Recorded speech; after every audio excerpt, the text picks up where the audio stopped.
So nomenclature of carboxylic acid. So as you all know, suffix ಅದಕ್ಕೆ ನಾವು oic acid ನ add ಮಾಡ್ತೀವಿ. Suffix is oic acid. So ಇಲ್ಲಿ ಇದನ್ನ ನಾನು when I was saying aldehydes ಹೇಳ್ಬೇಕಾದ್ರೂ ಇದೊಂದು ಪಾಯಿಂಟ್ ಹೇಳಿದ್ದೆ. So ಅದೇ ರೀತಿ when I am counting the number of carbon in the functional group, okay, so carbon in functional group, that is COOH.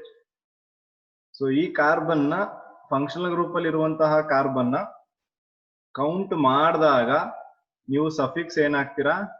ಓಯಿಕ್ acid.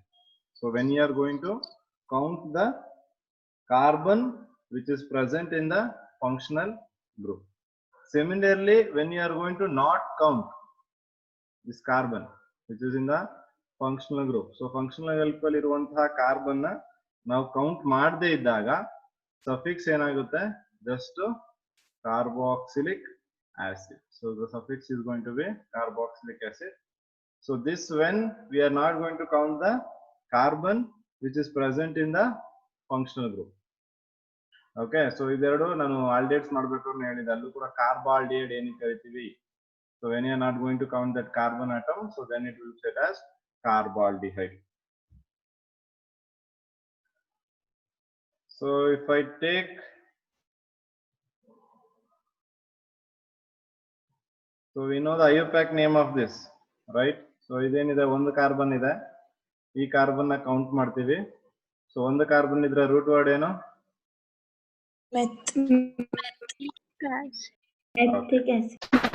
So single bond ಇದೆ, double bond ಇಲ್ಲ ಅಲ್ಲಿ ಎಲ್ಲುವೆ. Okay, so double bond ಇಲ್ಲ ಅಂದಾಗ ಏನಾಯ್ತು, ನಮ್ಗೆ AN add ಮಾಡ್ತೀವಿ, right? Suffix oic acid. Yes. Okay, so ಈ ಚೈನ್ ಅಲ್ಲಿ ನೀವು ನೋಡೋದಾದ್ರೆ ಇಲ್ಲಿ ಕಾರ್ಬನ್ ನ ಕೌಂಟ್ ಮಾಡಿದೀವಿ. ಕಾರ್ಬನ್ ನ ಕೌಂಟ್ ಮಾಡಿರೋದ್ರಿಂದ ಸಫಿಕ್ಸ್ ಏನಾಯ್ತು? ಓಯಿಕ್ ಆಸಿಡ್. ನೀವು ಯಾವಾಗ ಕಾರ್ಬನ್ ನ ಕೌಂಟ್ ಮಾಡಲ್ಲ, not counted, when carbon is not counted, then the suffix is going to be carboxylic acid.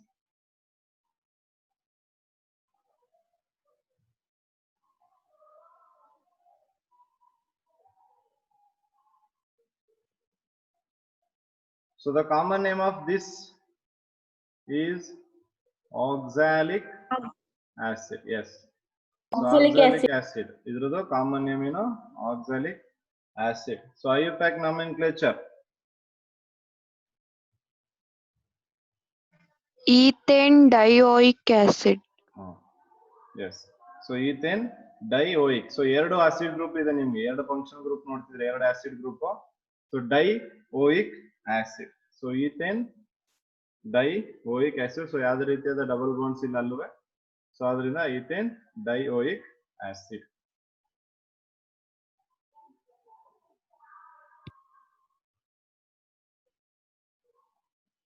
So ethane dioic acid. Okay.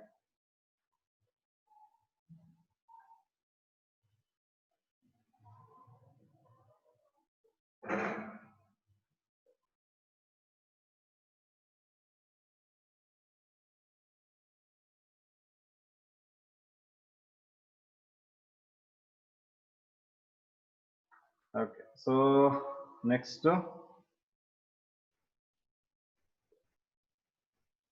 if I take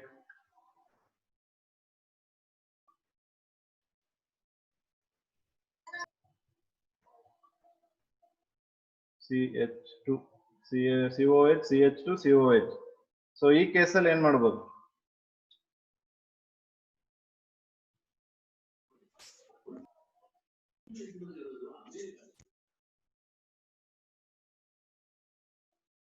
IUPAC nomenclature ಹೇಗೆ ಮಾಡ್ಬೋದು? Propane dioic acid. Position number ಬೇಕು, position ದು.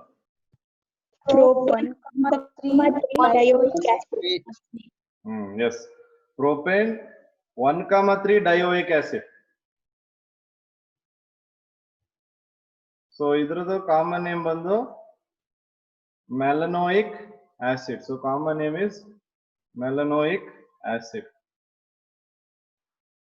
Okay, so IUPAC nomenclature. So ನೀವು ಹೇಳ್ದಂಗೆನೆ propane 3 carbon atom ಇದೆ. ನೀವು numbering ಯಾವ್ದಾರ side ಇಂದ ಕೊಡಬಹುದು, ಯಾವ ಸೈಡ್ ಇಂದ ಕೊಟ್ಟರು ಪ್ರಾಬ್ಲಮ್ ಇಲ್ಲ. propane 1,3 dioic acid. So dioic acid.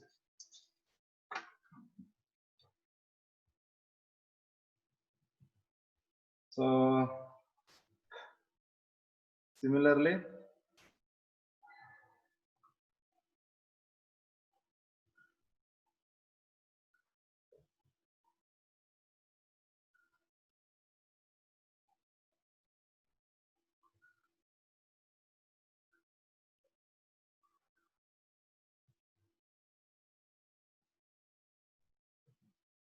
so at this case, what happens?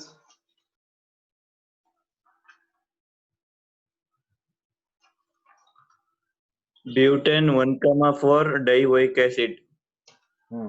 Butane 1,4 dioic acid. So ಎಲ್ರಿಗೂ ನಾಮೆನ್ಕ್ಲೇಚರ್ ಮಾಡಕ್ ಬರುತ್ತಾ ನೋಡ್ಕೊಳ್ಳಿ. ನಿಮ್ಗೆ ಗೊತ್ತಾಗಲ್ಲ ಅಂದ್ರೆ ಕೇಳಿ ನಾಮೆನ್ಕ್ಲೇಚರ್ ಹೇಳ್ತೀನಿ. ಯಾರೋ ಒಬ್ರು ಇಬ್ರು ಹೇಳ್ತಿದಾರೆ ಅಂದ್ಬಿಟ್ಟು ಬೇರೆಯವ್ರಿಗೆ ಗೊತ್ತಿಲ್ಲದೆ ಸುಮ್ಮನೆ ಇರ್ಬೇಡಿ. ಬಿಕಾಸ್ 1 ಮಾರ್ಕ್ಸ್ ಕ್ಯಾರಿ ಮಾಡುತ್ತಾ ಇದು ನಿಮ್ಗೆ. ಬೋರ್ಡ್ ಎಕ್ಸಾಮ್ ಅಲ್ಲಿ ಆಗ್ಬೋದು ಅಥವಾ ಕಾಂಪಿಟೇಟಿವ್ ಎಕ್ಸಾಮ್ ಆಗ್ಬೋದು. ಕಾಂಪಿಟೇಟಿವ್ ಎಕ್ಸಾಮ್ಗೆ ಜಾಸ್ತಿ ಬರ್ಬೋದು ಒಂದಕ್ಕಿಂತ, ಬಟ್ ಬೋರ್ಡ್ ಎಕ್ಸಾಮ್ಗೆ ಕಂಪಲ್ಸರಿ 1 ಮಾರ್ಕ್ಸ್ ಇದ್ದೇ ಇರುತ್ತೆ. So the common name of this is succinic acid. Succinic acid. ನೀವು ಕಾಮನ್ ನೇಮ್ ಗಳನ್ನು ನೆನ್ಪಿಟ್ಕೊಬೇಕು. Common names also very important competitive exam point of view ಅಲ್ಲಿ. ಯಾವ್ದು ಕಾಮನ್ ನೇಮ್ ಕೇಳ್ತಾರೆ ಹೇಳಕ್ಕಾಗಲ್ಲ. ಅದಕ್ಕೆ ಎಲ್ಲಾದ್ರೂ ಕಾಮನ್ ನೇಮು ಎಷ್ಟು ನಿಮ್ಗೆ ಸಿಲೆಬಸ್ ಅಲ್ಲಿ ಪ್ರಿಸ್ಕ್ರೈಬ್ ಆಗಿದೆಯೋ ಅಷ್ಟು ಕಾಮನ್ ನೇಮ್ಗಳನ್ನ ಹೇಳ್ತಿದ್ದೀನಿ. As you know, this is going to be butane 1,4 dioic acid. Yes. Similarly, I'm just trying to change this. So ಈ CH2 ಇದ್ದಿದ್ದನ್ನ ಚೇಂಜ್ ಮಾಡಿ ಕನ್ವರ್ಟ್ ಟು 3. So 3 ಮಾಡಿದಾಗ ಏನಾಗುತ್ತೆ? So this is common name is Propane 1,5 dioic acid. So common name of this is going to be glutamic acid. Common name glutamic acid. Penta 1,5 dioic acid. Penta 1,5 dioic acid. Okay. So adu ನೀವೇ ಬರ್ಕೊಳ್ಳಿ ಅಲ್ಲಿ. So common name of that is glutamic.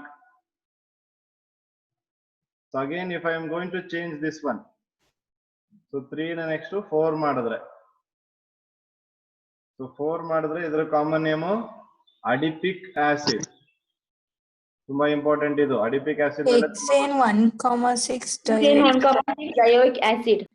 Yes, it is going to be hexane 1,6 dioic acid. So hexane 1,6 dioic acid ಆಗಿದೆ.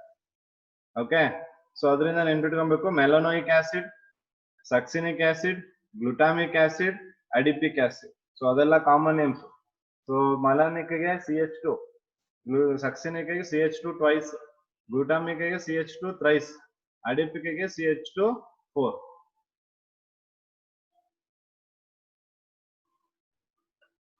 Clear ಆಗಿದೆಯಾ? Yes. This Sir. is for aliphatic. Yes, sir. Aliphatic. So ನಿಮ್ಮ NCERT text book ಅಲ್ಲೂ ಅದನ್ನೇ ಕೊಟ್ಟಿದ್ದಾರೆ. So ನೀವು NCERT text book check ಮಾಡಿದ್ರೆ ನಿಮಗೆ ಸಿಗುತ್ತೆ ಇದೆಲ್ಲ. ಓಕೆ, ಸೊ ಅದೇ ರೀತಿ ನಾನು ನಿನ್ನೆ ಹೇಳ್ದಂಗೆನೆ ಕೆಲವೊಂದು ಕಾಮನ್ ನೇಮ್ಗಳನ್ನ ಬ್ಯೂಟಾರಿಕ್, ವ್ಯಾಲರಿಕ್, ಕ್ಯಾಪ್ರೋಯಿಕ್ ಇವೆಲ್ಲ ಹೇಳಿದೆ. ಸೊ ಆ ತರ ಅವು ಕೂಡ ಇಂಪಾರ್ಟೆಂಟ್ ಇದಾವೆ. Okay, so next will take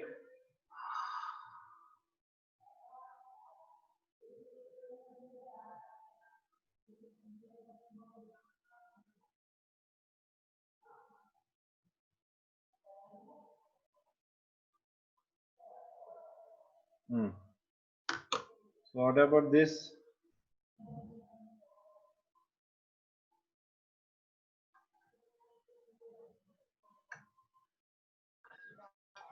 Propane 1,5 2,3 tricarboxylic acid.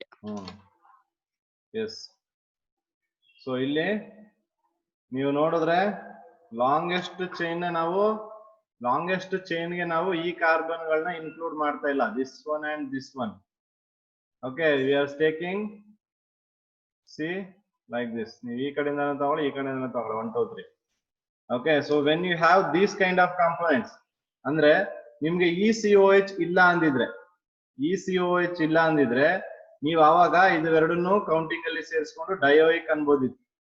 But ECOH ಇರೋದ್ರಿಂದ ಇಲ್ಲಿ ನಮ್ಗೆ ಯಾವ ಫಂಕ್ಷನಲ್ ಗ್ರೂಪ್ಗೆ ಪ್ರಯಾರಿಟಿ ಕೊಡಬೇಕು ಅನ್ನೋದು ಪ್ರಾಬ್ಲಮ್ ಆಗುತ್ತೆ. ಸೊ ಇದಕ್ಕೆ ಪ್ರಯಾರಿಟಿ ಕೊಡ್ತೀರಾ, ಇದಕ್ಕೆ ಪ್ರಯಾರಿಟಿ ಕೊಡ್ತೀರಾ, ಇದ್ರ ಪ್ರಯಾರಿಟಿ ಕೊಡ್ತೀರಾ, ಅಥವಾ ಇವೆರಡಕ್ಕೆ ಕೊಟ್ರೆ ಇದು ಸಬ್ಸ್ಟಿಟ್ಯೂಯೆಂಟ್ ಆಗುತ್ತಾ? ಇದು ಯಾವುದೇ ಕಾರಣಕ್ಕೂ ಫಂಕ್ಷನಲ್ ಗ್ರೂಪ್ ಸಬ್ಸ್ಟಿಟ್ಯೂಯೆಂಟ್ ಆಗಲ್ಲ. ಓಕೆ, ಸೊ ಆದ್ರಿಂದ ಇಲ್ಲೇನಾಗುತ್ತೆ, ನಾವು ಈ ಏನು ಫಂಕ್ಷನಲ್ ಗ್ರೂಪ್ಗಳಿದಾವೆ ಆ ಫಂಕ್ಷನಲ್ ಗ್ರೂಪ್ಗೆ ನಂಬರಿಂಗೇ ಮಾಡಲ್ಲ. Okay, so when that carbon is not included in the chain, ನಾನು ಅದನ್ನೇ ಹೇಳಿದೆ ಸ್ಟಾರ್ಟಿಂಗ್ ಅಲ್ಲಿ, ಆ ಕಾರ್ಬನ್ ನಾವು ಯಾವಾಗ ಚೈನ್ ಅಲ್ಲಿ ಇನ್ಕ್ಲೂಡ್ ಮಾಡಲ್ಲ, ಸೊ ಆವಾಗ ಅದು ಕಾರ್ಬಾಕ್ಸಿಲಿಕ್ ಆಸಿಡ್ ಆಗಿರುತ್ತೆ. ಸೊ ಅದ್ರ ಪ್ರಕಾರ ನಾವಿಲ್ಲಿ ತಗೊಂಡ್ರೆ ಟೋಟಲ್ ನಂಬರ್ ಆಫ್ ಕಾರ್ಬನ್ 3 ಇದೆ. So propane 1, 2, 3. ಸೊ ಅಷ್ಟರಲ್ಲೂ ಇದೆ, 1 ಪೊಸಿಷನ್ ಅಲ್ಲೂ ಇದೆ, 2 ಪೊಸಿಷನ್ ಇದೆ, 3 ಪೊಸಿಷನ್ ಇದೆ. So 1, 2, 3 tricarboxylic acid.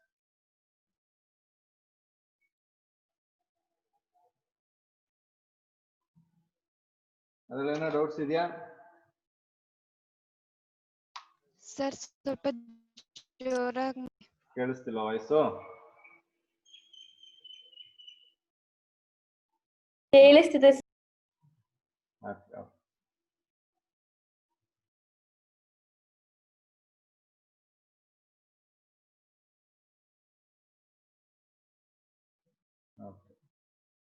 So next we'll see about aromatic carboxylic acid. Aromatic carboxylic acid ಅಲ್ಲಿ ಸಿಂಪಲ್. ಸೊ ಇದೆಲ್ಲ ನಿಮ್ಗೆ ಗೊತ್ತೇ ಇರುತ್ತೆ.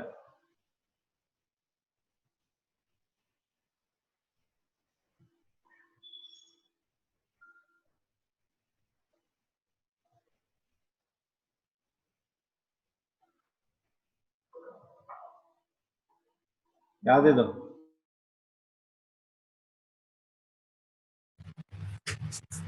Benzoic acid.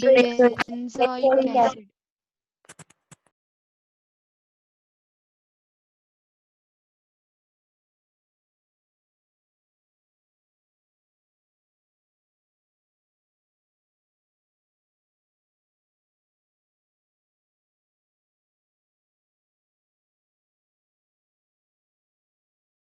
ಸೊ ಅದು ಬೆಂಜೋಯಿಕ್ ಆಸಿಡ್. ಸೊ ಇಲ್ಲಿ ಇರುವಂತಹ ಕಾರ್ಬನ್ ನಾವು count ಮಾಡ್ತೀವಾ? No, sir. No, sir.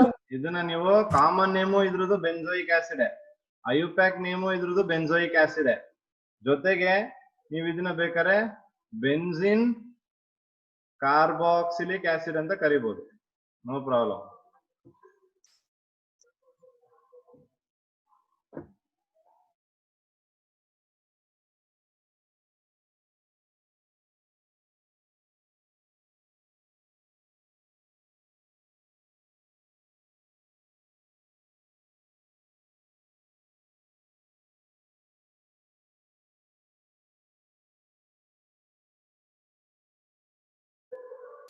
Okay, so that is benzene carboxylic acid ಅಂತ ನಾವಲ್ಲಿ ಬರೀಬಹುದು.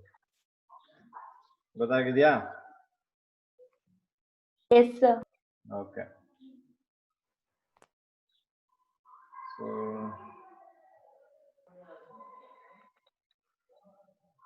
try one more this.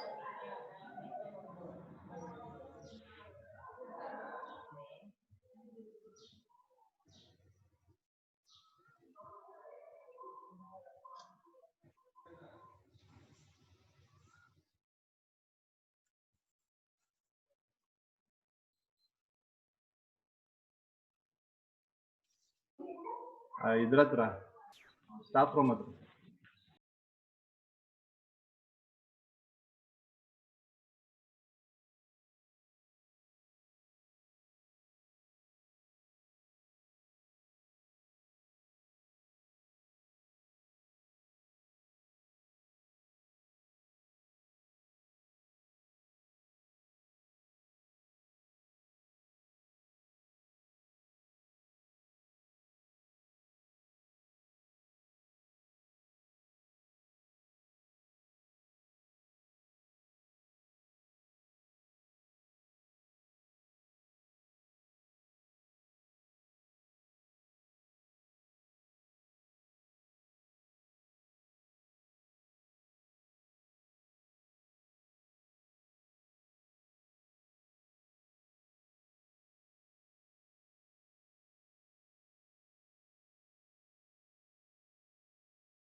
Okay, so ಇದ್ರ ನಾಮೆನ್ಕ್ಲೇಚರ್ ಮಾಡಿ. 3-phenyl propanoic acid. Yes. So that is 3-phenyl propanoic acid. Okay. So ಇಲ್ಲಿಂದ numbering ಈ ಕಡೆಯಿಂದ ಕೊಡಿ 3. So ಬೆನ್ಝೈನ್ ಏನಾಗುತ್ತೆ, ಸಬ್ಸ್ಟೆಂಟ್ ಆಗುತ್ತೆ. ಬೆನ್ಝಿನ್ ಸಬ್ಸ್ಟೆಂಟ್ ಆದಾಗ ಫಿನೈಲ್ ಆಗುತ್ತೆ. ಸೊ 3 ಕಾರ್ಬನೇಟ್ ಇಂದ ಪ್ರೋಪೋ, ಸಿಂಗಲ್ ಬಾಂಡ್ಸ್ ಇರೋದು propanoic acid. So 3-phenyl propanoic acid is right.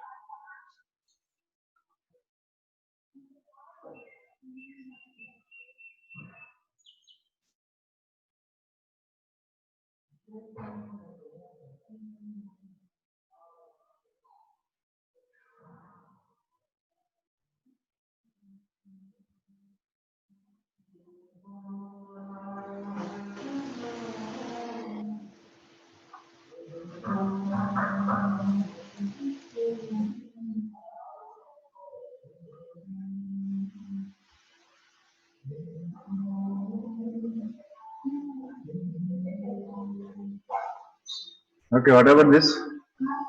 Benzene 1,2 dicarboxylic Benzene 2,3 carboxylic acid. Benzene 2,3 dicarboxylic acid.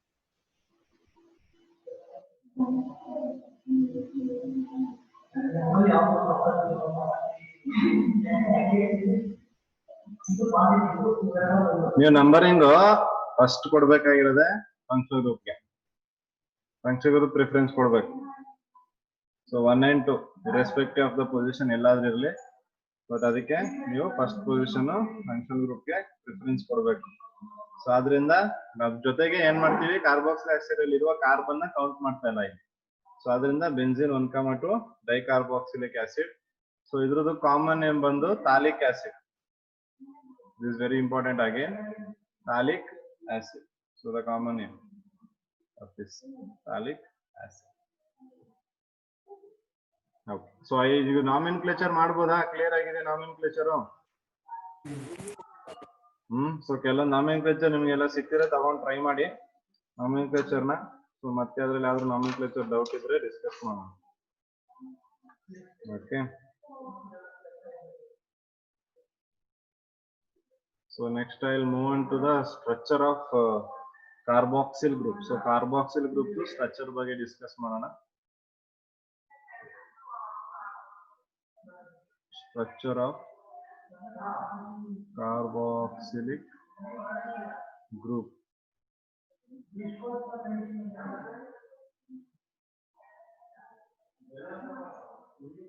Structure of carboxylic group.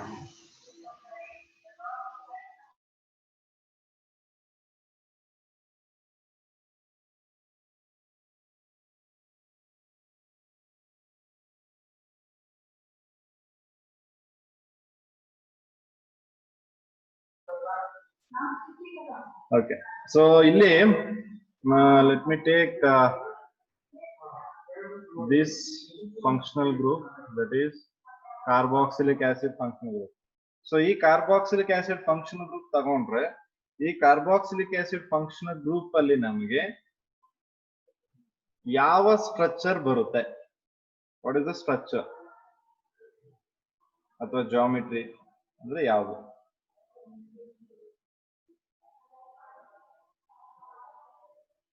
What is the geometry of this? Trigonal planar.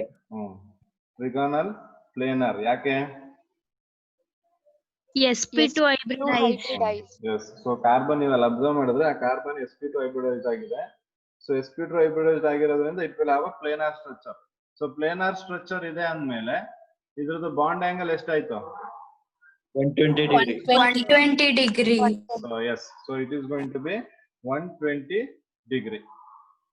Okay, so ನಾವು ಏನು structure of ಕಾರ್ಬೊನಿಲ್ compound ಓದಿದ್ವಿ ನಾವು. Aldehyde ketone start ಮಾಡ್ಬೇಕಾದ್ರೆ ಅಲ್ಲಿ structure of ಕಾರ್ಬೊನಿಲ್ compound ಅಂತ ಓದಿದ್ವಿ. ಇಲ್ಲಿ carboxylic group ಅಂತ ಓದಿದ್ವಿ. So understand the difference between carbonyl and carboxylic.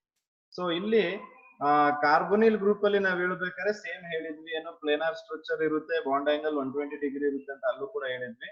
So the same thing I am saying here, but there is one small difference between carboxylic group and that of carbonyl group. So ಇದು ಏನ್ difference ಆಗುತ್ತೆ ಇಲ್ಲಿ ಅನ್ನೋದಾದ್ರೆ, so ಎರಡೂನು ಒಂದೇ ರೀತಿಯಾದ ರಿಯಾಕ್ಟಿವಿಟಿನ ತೋರಿಸುತ್ತಾ, carboxylic acid ಆಗ್ಬೋದು ಅಥವಾ ಕಾರ್ಬೊನಿಲ್ ಗ್ರೂಪ್ ಆಗ್ಬೋದು, ಇವೆರಡೂನು ತಗೊಂಡ್ರೆ are these two are going to show the same reactivity as we have seen in the case of carbonyl compound. So carbonyl compound ಅಲ್ಲಿ ನೋಡಿರುವ ರಿಯಾಕ್ಷನ್ ತರ ಇದುವೇ ಕಾರ್ಬಾಕ್ಸಿಲಿಕ್ ಆಸಿಡ್ ಸೇಮ್ ರಿಯಾಕ್ಷನ್ ತೋರಿಸುತ್ತಾ, ಯಾಕೆಂದ್ರೆ ನಮ್ಗೆ ಹೈಬ್ರಿಡೇಷನ್ ಸೇಮ್ ಇದೆ, ಅದ್ರದ್ದು ಬಾಂಡ್ ಆಂಗಲ್ ಸೇಮ್ ಇದೆ.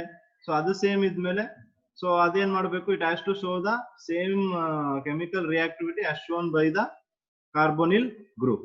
But illénaಗುತ್ತೆ, it will not show the same reactivity as shown by the carbonyl group. So ಏನಾಗುತ್ತೆ ಅಂದ್ರೆ ಇಲ್ಲಿ ನೋಡೋದಾದ್ರೆ ನಾವು, it will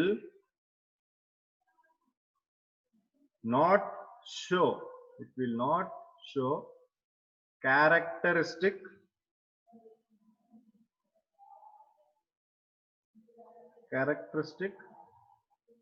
reaction of carbonyl group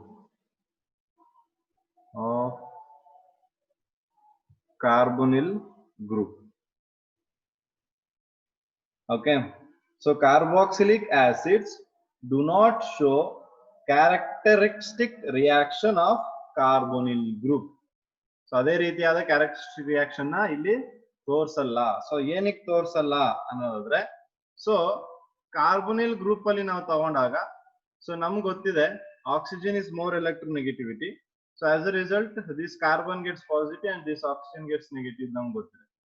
so ನಾವು ಅಲ್ಲಿ ಅಬ್ಸರ್ವ್ ಮಾಡಿದೀವಿ ನ್ಯೂಕ್ಲಿಯೋಫಿಲಿಕ್ ಅಡಿಷನ್ ರಿಯಾಕ್ಷನ್ಸ್ ನ.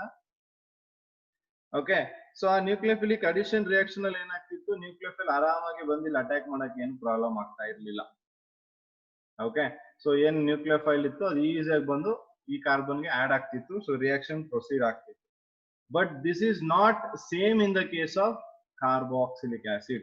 So carboxylic acid ಅಲ್ಲೂ ನೀವು ನೋಡೋದಾದ್ರೆ, ಸರ್ ಆಕ್ಸಿಜನ್ ಇದೆ, ಇಲ್ಲಿ ಕಾರ್ಬನ್ ಇದೆ, ಆಕ್ಸಿಜನ್ ಮೋರ್ ಎಲೆಕ್ಟ್ರೋನೆಗೆಟಿವ್, ಸೊ ಇದಕ್ ನೆಗೆಟಿವ್, ಇದಕ್ ಪಾಸಿಟಿವ್ ಬರುತ್ತಲ್ಲ. So same same nucleophilic addition reaction exist ಮಾಡಬಹುದಲ್ವಾ ಅಂತ ನಾವ್ ಹೇಳೋದಾದ್ರೆ, ನಾವಿಲ್ಲೂ ಒಂದು ಆಕ್ಸಿಜನ್ ನ ಯೋಚನೆ ಮಾಡ್ಬೇಕಾಗುತ್ತೆ. There is also one oxygen there. So what is the role of that oxygen? So oxygen ಅಲ್ಲಿ ಏನಿದೆ, ಲೋನ್ ಪೇರ್ ಆಫ್ ಎಲೆಕ್ಟ್ರಾನ್ಸ್ ಇದೆ. ಈ ಕಾರ್ಬನ್ಗೆ ಏನ್ ಬೇಕು, ಎಲೆಕ್ಟ್ರಾನ್ ಬೇಕು. ಆ ಎಲೆಕ್ಟ್ರಾನ್ ನ ಯಾರು ಕೊಡ್ತಾರೆ, ಇಂಟರ್ನಲ್ಲಿ ಆಕ್ಸಿಜನ್ ಕೊಡ್ತಾ ಇದೆ. Understand this.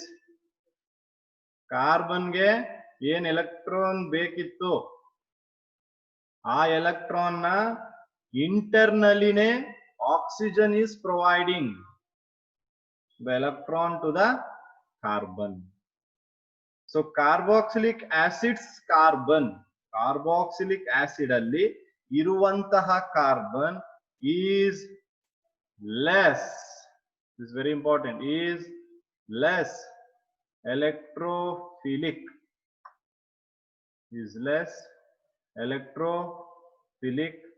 compared to carbonyl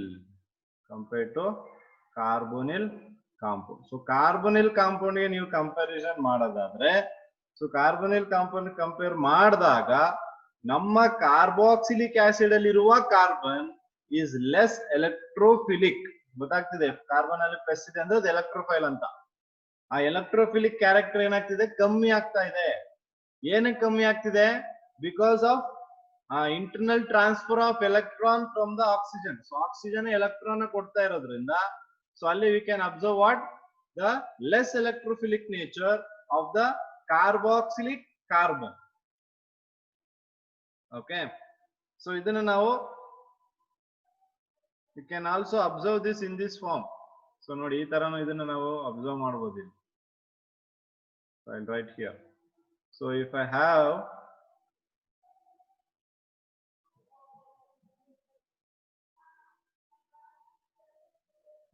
this, okay, so ಇದೇನ್ ಮಾಡ್ತಿದೆ, ಸೊ ಆಕ್ಸಿಜನ್ ಏನ್ ಮಾಡ್ತಾ ಎಲೆಕ್ಟ್ರಾನ್ ನ ಪುಲ್ ಮಾಡ್ತು, Okay, so oxygen electron pull madadre ಏನು ಮಾಡ್ತು, it gives the electron here. Then what happens? So R C O minus and we'll see double bond OH. So oxygen electron ಕೊಟ್ಟಿರೋದ್ರಿಂದ plus. So ಇದೇನಿದು, this is the resonance. So you can see the resonance structures, right? So resonance structure ಆಗ್ತಿರೋದ್ರಿಂದ ಅಥವಾ because of resonance we can say that carboxylic acids do not show characteristic reaction of carbonyl group ಅಥವಾ carbonyl group ಅಷ್ಟು more reactive carboxylic acids ಇರೋದಿಲ್ಲ. Why? Because of resonance structure. ಅರ್ಥ ಆಯ್ತಾ ಇಲ್ವಾ? ಹೇಳ್ತಾ ಇರೋದು ಅರ್ಥ ಆಗ್ತಿದ್ಯಾ? Yes, sir. Yes, sir. So ಈ ಕೇಸಲ್ಲಿ ಆಕ್ಸಿಜನ್ ಇಂಟರ್ನಲ್ಲಿನೇ ಎಲೆಕ್ಟ್ರಾನ್ ನ ಕೊಟ್ಬಿಟ್ಟು ಸೊ ಕಾರ್ಬನ್ದು ಏನು ಹಂಗ್ರಿ ಫಾರ್ ಎಲೆಕ್ಟ್ರಾನ್ ಏನಿತ್ತು ಕಾರ್ಬನ್ ಅದನ್ನ ಸ್ಯಾಟಿಸ್ಫೈ ಮಾಡ್ತಿದೆ. ಸೊ ಆದ್ರಿಂದ ನಮಗೆ ಎಕ್ಸ್ಟರ್ನಲಿ ನ್ಯೂಕ್ಲಿಯೋಫೈಲ್ ಬಂದು ಅಟ್ಯಾಕ್ ಮಾಡೋ ಚಾನ್ಸಸ್ ಕಮ್ಮಿ ಆಗುತ್ತೆ, ಅಂದ್ರೆ ರಿಯಾಕ್ಟಿವಿಟಿ ಏನಾಯ್ತು ಇಲ್ಲಿ ಸ್ವಲ್ಪ ಕಮ್ಮಿ ಆಯ್ತು. So this is happening is because of resonance in carboxylic acid. So carboxylic acid ಅಲ್ಲಿ ನಾವೇನ್ resonance observe ಮಾಡ್ತಿದೀವಿ, ಆ resonance, because of that resonance this is happening. So is that clear? Yes, sir. Yes, sir. Okay, so I'll clear this now. Yes, sir.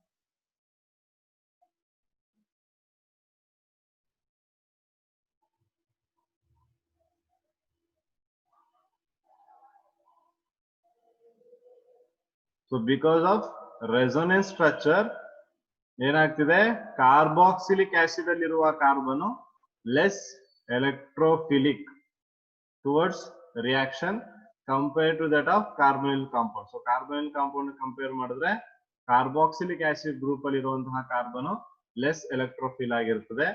So carboxylic acid group ಏನಿದೆ, it will not show characteristic reaction of carbonyl group. ಅಂದ್ರೆ carbonyl compound ಏನೆಲ್ಲ reactions ತೋರಿಸ್ತಿತ್ತು ಅದೇ reaction ಗಳನ್ನ ನಾವು carboxylic acid ಅಲ್ಲೂ expect ಮಾಡಕ್ ಆಗಲ್ಲ. ಅದ್ರಲ್ಲೂ ಕಾರ್ಬನಿಲ್ ಗ್ರೂಪ್ ಇದೆ, ಆಲ್ಡಿಹೈಡ್ ಕೀಟೋನ್ ಅಲ್ಲೂ ಕಾರ್ಬನಿಲ್ ಗ್ರೂಪ್ ಇದೆ. ಸೊ ಅದೆಲ್ಲ ಒಂದೇ ರಿಯಾಕ್ಷನ್, ಒಂದೇ ಟೈಪ್ ಆಫ್ ರಿಯಾಕ್ಷನ್ ಕೊಡಬೇಕು ಅಂತ ಎಕ್ಸ್ಪೆಕ್ಟ್ ಮಾಡಕ್ ಆಗಲ್ಲ. ಯಾಕೆ ಅಂದ್ರೆ because of resonance you are observing that the positive charge on the carbon ಏನಿದೆ that is satisfied by the transfer of internal transfer of electron by the oxygen. So because of which so carbon ಏನಿರೋದು less electrophilic ಆಗ್ತಾ ಇದೆ. So this is about the structure of carboxylic acid. So next we'll straight away move on to the preparations. So preparations are methods for the preparations of carboxylic acids. So already ಇದನ್ನು again ನಾವು chemical properties of alcohols ಆಗ್ಬೋದು, chemical properties of aldehydes ಆಗ್ಬೋದು, ಅಲ್ಲೂ ಕೂಡ ಒಂದ್ಸತಿ ಓದ್ಕೊಂಡ್ ಬಂದಿದ್ದೀವಿ. So ಅದೇ same thing we are going to repeat it here again. Okay, so first method of preparation ಯಾವ್ದ್ರಿಂದ ಪ್ರಿಪೇರ್ ಮಾಡ್ಬೋದು? Alcohols. ಪ್ರೈಮರಿ ಆಲ್ಕೋಹಾಲ್ ತಗೊಳ್ಳಿ. ಏನ್ ಮಾಡ್ಬೇಕು, ಇದನ್ನ ಆಸಿಡ್ ಕನ್ವರ್ಟ್ ಮಾಡ್ಬೇಕು ಅಂದ್ರೆ Strong oxidizing agent. ಎಸ್, ನೀವು ಸ್ಟ್ರಾಂಗ್ ಆಕ್ಸಿಡೈಸಿಂಗ್ ಏಜೆಂಟ್ ಯೂಸ್ ಮಾಡ್ಬಿಟ್ರೆ ಮುಗೀತು, ಪ್ರೈಮರಿ ಆಲ್ಕೋಹಾಲ್ ಇಂದ ಆಸಿಡ್ ಬಂದ್ಬಿಡುತ್ತೆ. ಸೊ ನಿಮ್ಗೆ ಸ್ಟ್ರಾಂಗ್ ಆಕ್ಸಿಡೈಸಿಂಗ್ ಏಜೆಂಟ್ ಯಾವ್ದು ಅಂತಾನೂ ಗೊತ್ತು, ಸೊ ಅದನ್ನ ಯೂಸ್ ಮಾಡಿ ಅಷ್ಟೇ. So I will take primary alcohol. Okay, so this primary alcohol Screen share ಆಗಿಲ್ವಾ? ಆಗಿದೆ ಸರ್.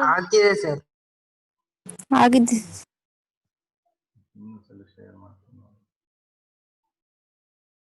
ನೋಡಿ, ಇನ್ನೊಂದ್ಸಲ ಶೇರ್ ಮಾಡಿದ್ದೀನಿ, ಬರ್ತಿದೆ, ಚೆಕ್ ಮಾಡಿ. Yes, sir.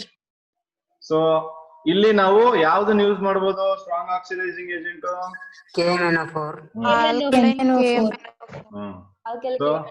ಎಸ್, ನೋಡಿ ನಮಗೆ confusion, Potassium dichromate. Potassium dichromate use ಮಾಡಬಹುದು. ಸೊ ನಮ್ಗೆ ಕನ್ಫ್ಯೂಷನ್ ಏನಂದ್ರೆ ಕೆಲವೊಂದ್ರಲ್ಲಿ ಅಸಿಡಿಕ್ KMNO4 ಇರುತ್ತೆ, ಕೆಲವೊಂದ್ರಲ್ಲಿ ಆಲ್ಕಲೈನ್ KMNO4 ಇರುತ್ತೆ. ಸೊ ಯಾವ್ದು ಯೂಸ್ ಮಾಡಬೇಕು ಅಂದ್ರೆ ನೀವೇನ್ ತಲೆ ಕೆಡಿಸ್ಕೊಂಡ್ಬಿಡಿ, ಅದು ಅಸಿಡಿಕ್ ಫಾರ್ಮ್ ಅಲ್ಲಾದ್ರೂ ಇರ್ಲಿ ಆಲ್ಕಲಿ ಫಾರ್ಮ್ ಅಲ್ಲಾದ್ರೂ ಇರ್ಲಿ, ಎರಡು ಒಂದೇ ಕೆಲಸ ಮಾಡೋದು. ಎರಡೂ ಆಕ್ಸಿಡೈಸೇಷನ್ ಮಾಡೋದು, ಎರಡು ಕೂಡ ಸ್ಟ್ರಾಂಗ್ ಆಕ್ಸಿಡೈಸೇಷನ್. ಇಲ್ಲ ಬರೀ ನ್ಯೂಟ್ರಲ್ KMnO4 ತಗೊಂಡ್ರು ನಿಮ್ಗೆ ಆಕ್ಸಿಡೈಸೇಷನ್ ಆಗಿರುತ್ತೆ, ಆಕ್ಸಿಡೇಷನ್ ಆಗುತ್ತೆ. So don't worry. So it can be alkaline KMnO4 or it can be acidic KMnO4, ಏನು ಪ್ರಾಬ್ಲಮ್ ಇಲ್ಲ. ಅಥವಾ ನೀವು K2Cr2O7 ಆದ್ರೂ ತಗೋಬಹುದು. Okay, so here you can take K2Cr2O7 or and write K2Cr2O7, or even you can take Jones reagent. Jones reagent na kuda use ಮಾಡಬಹುದು, CrO3 plus H2SO4. So this is Jones reagent. So ಇದನ್ನು ಕೂಡ ಈ ಮೂರಲ್ಲಿ ಯಾವ್ದು ಬೇಕಾದ್ರೂ use ಮಾಡಬಹುದು. So ಯಾವ್ದು use ಮಾಡಿದ್ರು ನಿಮಗೆ ಬರುವಂತ ಪ್ರಾಡಕ್ಟ್ ಏನಾಗಿರುತ್ತೆ, you will get acid. Okay, so primary alcohols on oxidation with alkaline potassium permanganate or acidified potassium dichromate gives you carboxylic acid. Okay. Jones reagent oxidizing agent alwa. Mild oxidising agent. But ಇಲ್ಲಿ ಏನು chromium trioxide ಇದೆ CrO3 ಇನ್ acidic medium. So ಅದನ್ನ ನಾವು ಇಲ್ಲಿ use ಮಾಡಬಹುದು, problem ಏನಿಲ್ಲ. So ಅದನ್ನ use ಮಾಡಿದ್ರೆ ಇಲ್ಲಿ ರಿಯಾಕ್ಷನ್ ಆಗುತ್ತೆ. ಸೊ ಮೈಲ್ಡ್ ಅಂದ ತಕ್ಷಣ ತುಂಬಾ ಮೈಲ್ಡ್ ಏನಲ್ಲ ಇದು. ಜೈರ ನೀವು ಕನ್ವರ್ಟ್ ಮಾಡಕ್ ಯೂಸ್ ಮಾಡ್ಬೋದು, ಪ್ರಾಬ್ಲಮ್ ಏನಿಲ್ಲ. Some of the reactions has been possible with the case of Jones reagent. So ಅದಕ್ಕೆ ಅದನ್ನ ಹೇಳಿದೀನಿ. ಸೊ ನೀವು NCERT ಟೆಕ್ಸ್ಟ್ ಬುಕ್ ಅಲ್ಲಿ ನೀವು ನೋಡಿದ್ರೆ ಅಲ್ಲಿ ಕೊಟ್ಟಿದ್ದಾರೆ ಒಂದು example, may be 1 decanol to decanoic acid. Yes, any other doubt?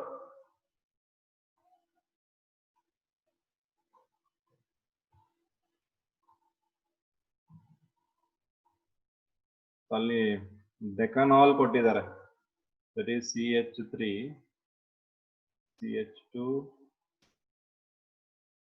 CH2OH. so this is decanol. so ಈ ಡೆಕನಾಲ್ ನ ಜೋನ್ಸ್ ರಿಯೇಜೆಂಟ್. ಸೊ ಇದನ್ನ ಯೂಸ್ ಮಾಡಿ ಅವರು ಪ್ರಿಪೇರ್ ಮಾಡಿದ್ದಾರೆ, ಡೆಕನಾಲ್ ಇಂದ decanoic acid. Simply change this one, CH2OH ಇದೆಯಲ್ಲ ಅದು full acid ಆಗಬೇಕು, ಡೆಕನೋಯಿಕ್ ಆಸಿಡ್.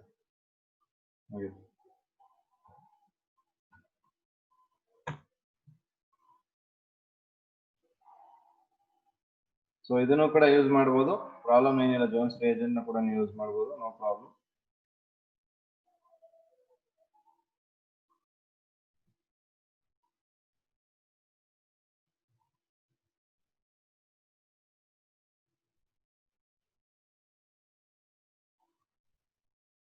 ಓಕೆ, ಬಟ್ ನೀವು ಸೆಕೆಂಡರಿ ಆಲ್ಕೋಹಾಲ್ ಅಥವಾ ಟರ್ಷರಿ ಆಲ್ಕೋಹಾಲ್ ತಗೊಂಡಾಗ ಜೋನ್ಸ್ ರಿಯೇಜೆಂಟ್ ಯೂಸ್ ಮಾಡಕ್ಕಾಗಲ್ಲ.